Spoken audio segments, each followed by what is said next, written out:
Today, I'm going to talk about Trap, directed by M. Night Shyamalan. Now, I'm not a huge horror fan or thriller fan. I'd like to be. There's a lot more horror movies coming out recently that look really interesting. I just have not really ever gotten into them yet, but I want to. I want to see what all the hype is about. That being said, even though I don't watch horror movies a lot, I do see M. Night Shyamalan's name and I do want to go see the movie. You just know with him that it's going to be something different, something unique. Even if it doesn't perfectly land, you know that there's going to be effort into it. This isn't just a movie being made just to make a movie. This is going to be a movie being made because a person likes art. Now let's talk about Trap specifically. So first of all, the main actor, Josh Hartnett, he plays the serial killer, the butcher, a person who murders people and then chops them up. But you know, he's just a regular guy. He's a dad. And he definitely played that part really well, just being a normal dude. Something about being normal is creepy. I've recently watched these serial killer shows on Netflix, right? And they always talk about that. They're like, oh, it could have never been this guy. What the heck? How could this normal guy do all these crazy things? And sometimes it gets me thinking, is it me? I'm normal. So that's why I go around wearing this shirt, so that everyone knows that I'm not a serial killer. So the main character is going to a concert with his daughter, played by Ariel Donahue, and she did a really good job as well. There wasn't a lot of emotions that she had to portray. For the most part of the movie, she just had to be an excited girl at a concert, and she played that really well.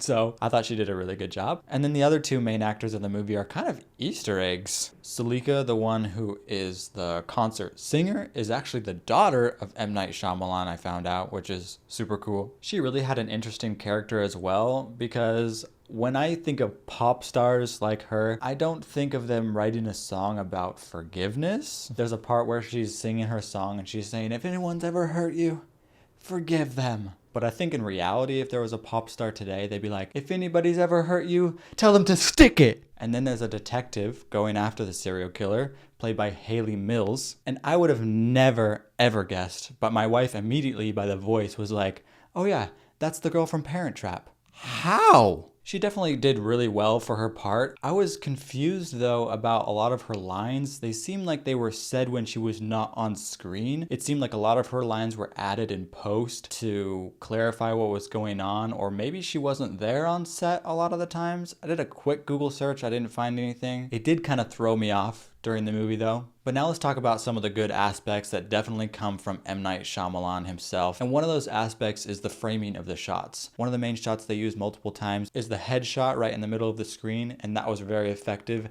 It made it really creepy, especially when the main character is just smiling at the camera really creepily. And they use that one a lot, but there's also some other ones they use, just like side angles that are just very creepy and very off-putting, and it definitely adds to the creepiness of the movie. I like how they eventually had a location change. It wasn't all done inside the concert.